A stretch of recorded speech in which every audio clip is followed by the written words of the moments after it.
नमस्कार दोस्तों, मधुर कथाएं चैनल पर एक बार फिर से आपका हार्दिक अभिनंदन है। तो आज की मेरी कहानी का शीर्षक है सास हो तो ऐसी। तो चलिए शुरू करते हैं आज की अपनी ये कहानी। सावित्री जी अपनी बहू नेहा के रूप में गई तो देखा नेहा रो रही थी।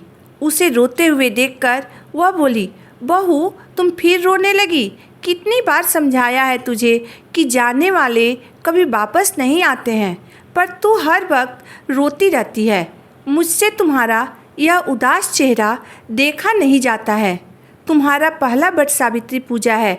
सब औरतें कितनी खरीदारी कर रही हैं। बाजार में कितनी रौनक है। तुम भी सुमित के साथ जाकर मेहंदी लगवा कर आ जाओ। अपनी सास की बात सुनकर नेहा बोली, मम्मी जी मैं बहुत कोशिश करती हूँ अपने पापा की यादों को भूलने की, पर पल पल उनके साथ बिताए हुए यादगार लम्हे मुझे रोने पर मजबूर कर देते हैं। मैं क्या करूँ मम्मी जी, मुझे कुछ समझ भी नहीं आ रहा है। हुआ यूँ कि नेहा के विवाह से एक हफ्ता पहले उसके पापा की एक सड़क हादसे में मृत्यु हो गई थी। एक शाम वह विवाह का कुछ सामान लेकर घर वापस आ रहे थे तो एक ट्रक वाले ने पीछे से टक्कर मार दी और अस्पताल ले जाते वक्त रास्ते में ही वह दुनिया से चल बसे। परंतु नेहा के विवाह की सारी तैयारी करके गए थे नेहा के पापा, और उसके ससुराल वाले भी सरल और बहुत अच्छे लोग थे। उन्होंने नियत तिथि पर ही विवाह करने के लिए कहा, क्योंकि नेहा अपने माता पिता की पहली बेटी थी और उसकी शादी को लेकर उसके पापा के बहुत अरमान थे। अगर नियत तिथि पर विवाह नहीं होता तो उनकी आत्मा को बहुत दुख पहुंचती। इसलिए नेहा का विवाह तो हो गया, पर नेहा विवाह में होते हुए भी किसी और दुनिया में खोई थी। उसकी मानसिक स्थिति बिल्कुल ठीक नहीं थी, इसलिए वह विवाह के समय होने वाले रीति रिवाजों को भी नहीं समझ पा रही थी। पिता की पहली संतान होने के कारण उनके आंखों की तारा थी नेहा।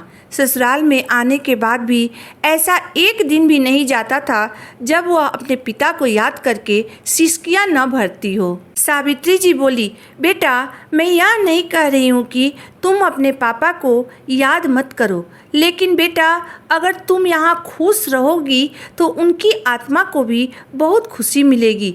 क्या वह तुझे इस तरह रोते हुए देखने के लिए हमारे यहाँ विवाह करना चाहते थे? बेटा तेरे पापा अमरनाथ जी थे ही ऐसे स्वभाव के कि उन्हें भूलना हम लोगों के लिए भी आसान नहीं है। जब तुम्हारे पापा तुम्हारा रिश्ता लेकर हमारे घर आए तो कहने लगे कि हम अपने घर की रौनक दे रहे हैं आपको। आपके घर में पूरे दिन चिड़िया की तरह चहकती रहेगी मेरी नेहा। कितने खुशमिजाज व्यक्ति थे तुम्हारे पापा। उदासी तो उनके चेहरे पर कभी छाती ही नहीं थी। किसी रोते हुए व्यक्ति को भी तुरंत हंसा देते थे। वह मुझसे कह कर गए हैं कि अपने घर का सबसे कीमती हीरा दे रहा हूं मैं आपको। मेरे हीरे की चमक को कभी फीका मत पड़ने दीजिएगा आप। क्या तुम वही हीरा हो जिसकी बात तुम्हारे पापा करते थे? मुझे तो नहीं लगता। नेहा अपने आंसू पोंछती हुई बोली, अच्छा मम्मी जी, पापा ने आपसे मेरी इतनी बातें बताई है? पता है आपको, एक बार पापा अपने ऑफिस से बहुत थके हुए आए थे। मैंने कहा, पापा आज मेरा जन्मदिन है, क्या आप मेरे साथ डांस नहीं करेंगे? इतना थके होने के बाद भी मैंने और पापा ने मिलकर कई घंटों तक डांस किया।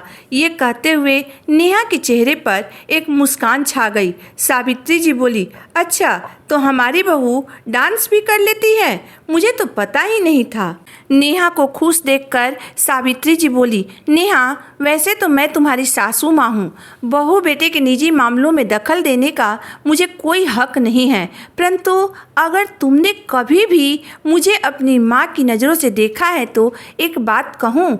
नेहा बोली, बोलिए ना मम्मी जी, क्या बात है? नेहा के इतना कहते ही सावित्री जी बोली, नेहा मुझे पता है तुम्हारे और सुमित के विवाह को 1 साल होने को आया, परंतु तुम दोनों में अभी भी पति पत्नी वाला रिश्ता नहीं है।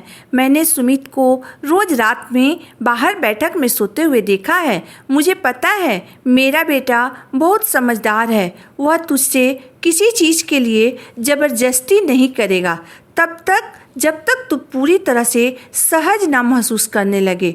उसने आज तक किसी भी लड़की की तरफ आंख उठाकर भी नहीं देखा है, बस अपनी पढ़ाई में रमा रहता है। जब उसने अपना क्लिनिक खोल लिया तब मैंने उससे कहा, बेटा अगर तुम्हें कोई लड़की पसंद हो तो मुझे बता दो। वह बोला, माँ आप और पापा मेरे लिए सब कुछ हो। आप लोग जिसे भी मेरे लिए चुनेंगे उसको मैं पूरे जीवन खुशी से रखूँगा। उसकी आंखों में कभी आंसू नहीं आने दूंगा। आपसे वादा करता हूँ मैं। अब तुम ही बताओ नेहा, क्या एक पति को अपने पत्नी से कोई अरमान नहीं होते हैं? मैं यह बिल्कुल नहीं कह रही हूँ कि साथ रहना ही सब कुछ होता है, पर तेरा हर वक्त उदास रहना, रोते रहना सुमित को भी अंदर तक तोड़ रहा है। उसके भी कुछ अरमान थे अपने जीवन साथी को लेकर। वह कहता था, माँ मैं अपनी पत्नी को विदेश घुमाने ले जाऊंगा। बेटा अगर तुम खुश रहने लगोगी तो सुमित के चेहरे की खुशी भी लौट आएगी।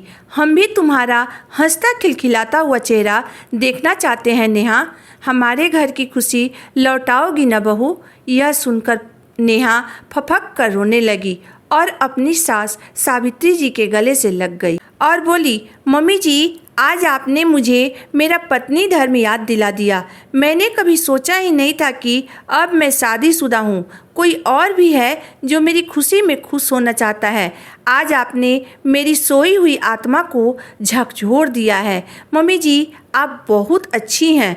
मम्मी जी आप मेरी सास नहीं बल्कि माँ हैं।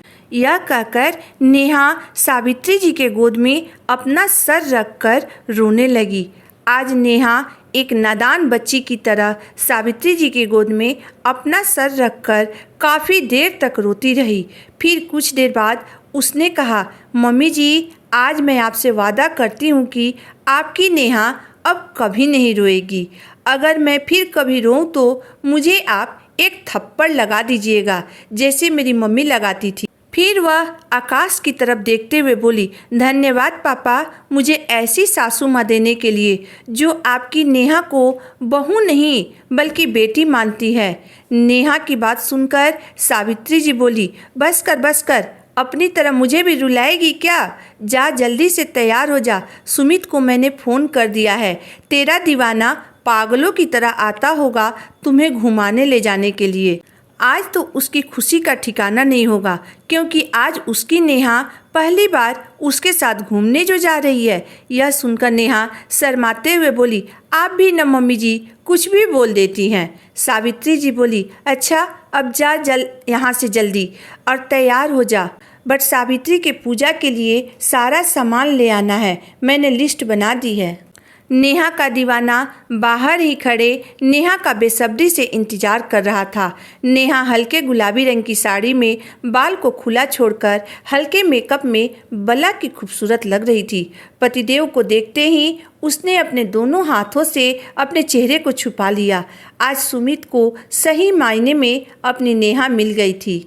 बेटा बहू को साथ में खुश देखकर सावित्री जी भी बहुत खुश हुई और रसोई घर में चली गईं शाम को अच्छे खाने की तैयारी करने, क्योंकि आज उनके घर की खुशियाँ वापस लौट आई थी। सही मायने में आज उनकी बहू मायके से विदा होकर अपने ससुराल आई थी। सावित्री जी की समझदारी की वजह से नेहा के गम खुशियों में बदल गए। तो दोस्तों आज की मेरी कहानी यहीं तक थी। दोस्तों काश की दुनिया की हर सास सावित्री जी के जैसी ही होती, बेटा बहू के घर तोड़ने के बजाय उसे जोड़ने की कोशिश करती तो कभी किसी का घर नहीं टूटता और पति पत्नी एक दूसरे से कभी अलग नहीं होते। इसमें आपकी राय क्या है, आप मुझे ज़रूर बताइएगा। अगर आपको मेरी कहानी अंत तक पढ़ने और सुनने के बाद पसंद आई हो तो मेरे वीडियो को लाइक कर दीजिएगा, चैनल को सब्सक्राइब कर दीजिएगा। तो फिर मिलते हैं एक नई वीडियो एक नई कहानी के साथ। तब तक के लिए धन्यवाद।